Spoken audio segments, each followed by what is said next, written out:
I studied piano and I studied cello. I think I wanted to play saxophone at one point, but I couldn't wait until fifth grade to get an instrument, so I became a string player.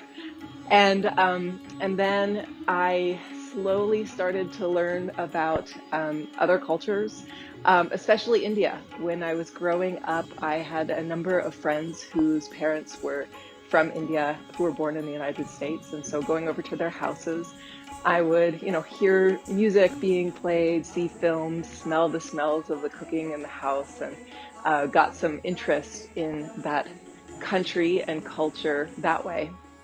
Um, when I started college, actually my freshman year, I knew that I was going to be a music major and probably a Russian language major also. But I got a chance to take a class in Hindustani music or North Indian classical music, just my very first year, freshman year, second semester. And that's when I just realized that that was something I wanted to learn much more about. So I planned and went to India as a study abroad student. However, I landed in South India, and back in the day, there wasn't that much information. I knew that I wasn't going to be exposed to Hindustani music, which is the North Indian classical tradition, but studied South Indian classical music there, Carnatic music, and got to study Tamil language and literature, understand some more about the Hindu religion or religions. It's such a diverse set of religious practices. And so I was continuing my studies of Western art music, as well as becoming more and more interested in Indian culture.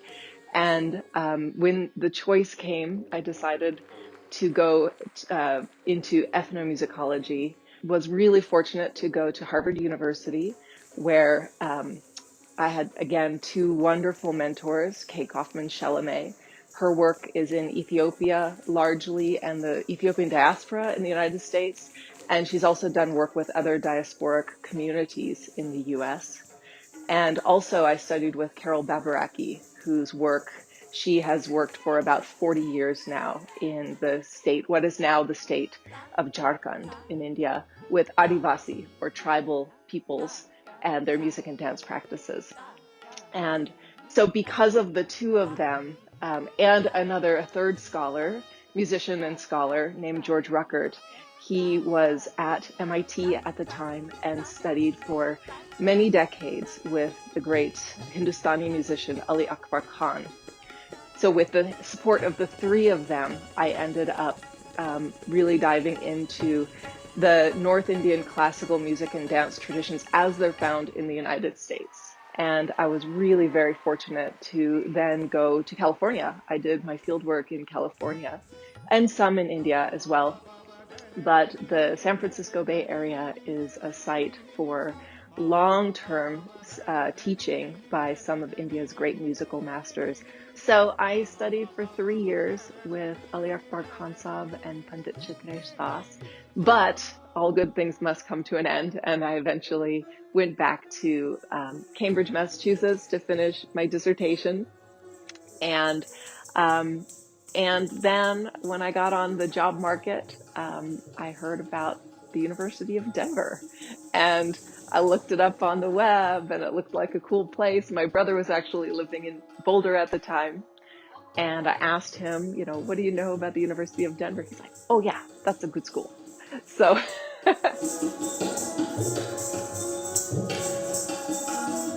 the MA program in musicology at the University of Denver's Lamont School of Music is a 2-year program in which students have the opportunity to develop their own research project, and that culminates in a thesis. The thesis can be a traditional long study with multiple chapters, or it can be a shorter article length written submission that hopefully could be published. Our students are also GTAs, or graduate teaching assistants, for the program.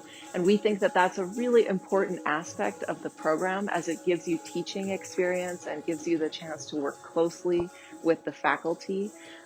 Ultimately, helping each student in their career goals and becoming more competitive for PhD programs. We love getting a chance to work with each student on what they are interested in, even though students will take from a variety of upper division graduate level seminars where we teach our passions, and then through the opportunity to understand what musicology and ethnomusicology are about as disciplines, getting a chance to delve into really specific areas of study, then we help each student develop their own particular research interests as their thesis study. So GTAs will work with an individual faculty member, and the way that that class happens actually depends on the course. For most classes, each GTA is assigned or partnered with another graduate student, ideally who has been here for 1 year already. So a first-year student is partnered with a second-year student, and that second-year student also helps them learn the ropes in terms of what's expected as a graduate teaching assistant. Many of the classes have lectures on Mondays and Wednesdays where the GTAs are present and helping basically with audio-visual, taking attendance, and paying attention to the lecture, learning from the faculty to see best practices in teaching. And then on Fridays, they do what we call a lab. They lead a class on Fridays that might help the students engage with the materials that have already been covered for the first 2 days of the class, or to delve more deeply into one of the aspects of the class. It's sometimes a listening lab where they're helping do guided listening for the students. In my own class, the Introduction to World Music, which is one of the undergraduate music major sequence, because students aren't coming in with a lot of background understanding, maybe no background understanding of the musical traditions that we study, I don't expect students to lead a lab every week. Instead, what happens is they'll choose with me, in consultation with me, 1 or 2 days of the quarter that they want to really focus on, and they'll develop their lesson plan to cover those materials, and then I'll help them really to practice teaching in that supported way. And the students are usually very kind and very generous and understanding and supportive of those efforts. Many of our graduates do go on to doctoral programs, and we work really hard to place them in excellent programs. We've actually had some students from other programs, from other master's programs in performance, who've gone on to degrees, and so that's always an option. One thing that we really pride ourselves on is the capacity to take somebody who has an undergraduate level understanding of what musicology and ethnomusicology are, and really develop their understandings of the field and help them become much more competitive for a PhD program should they decide to apply. However, that's not the only thing that our students have done after completing the master's program here. Some have gone on to library science programs. Some have gone on to music administration and many other fields, many other professional fields. I think that what they've learned in terms of writing skills and critical thinking does help in many, many professions going forward. So under the auspices of musicology and ethnomusicology, we have 4 ensembles, and one is the North Indian Classical Ensemble, which I lead. The other 3 focus on musical traditions of the Americas. We have the Spirituals Project, which is a really outstanding, long-running choir that has been part of Denver's history for several decades now, and we're so thrilled that it is now part of the Lamont music program. That is a choir that is community and university filled, and that's directed by Roger Holland, who was in New York for many years before coming to the University of Denver, and we're so grateful and learn so much from him. So that is a choir that sings and researches the music and the history of the spirituals in American life. And also the project, the Spirituals Project more generally, does activist work and works to continue to further an understanding of the importance of the spirituals in American history and today. We also have a bluegrass ensemble that's run by Michael Furry, who's a wonderful guitarist and musician. And of course, bluegrass has a long history, but has seen this great resurgence in recent years. And there's a lively scene in Colorado, which he's an important part of. And finally, we have the steel drum ensemble, which is run by Tom Miller. He's really active and engaged in the steel drum scene in the United States and came to us from the San Francisco Bay Area, where he was a big name. And we're really, really pleased that he's here and teaching a very popular and very fun class. So the core faculty in musicology and ethnomusicology include myself, as well as Dr. Jack Scheinbaum. Jack is professor of musicology and also associate director for academic affairs at the Lamont School of Music.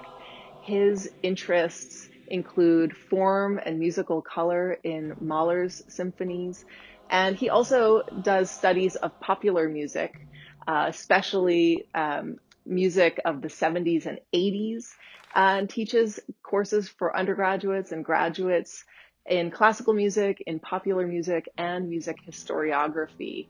He has a wonderful book recently out called Good Music. And a lot of his interest is in looking at musical value and why people think they like the musics that they love. His work is really fascinating in that he crosses so many genres and pulls together important ideas that speak to the many types of music that we enjoy. Also, we have Dr. Alasia Whitmore. She's an ethnomusicologist whose research focuses on the world music industry, globalization, and cultural policy. She has a book newly out called World Music and the Black Atlantic through Oxford University Press, and has recently been doing research in France, in the south of France, on cultural policy, especially as it impacts African immigrants there. And she's also a faculty affiliate for the Spirituals Project. We also have, of course, Professor Roger Holland, who is teaching assistant professor in music and religion and is the director of the Spirituals Project here. He comes to us from New York City and has such a wealth of musical understandings as a pianist. He has an MM from the Manhattan School of Music. He has a bachelor's in music education from Westminster Choir College, and he even has a master's of divinity in theology from the Union Theological Seminary. So he brings all of those degrees and lots of professional experience on Broadway and elsewhere in New York City to bear on the work that he does as a teacher and pedagogue and as a choir director for the Spirituals Project here.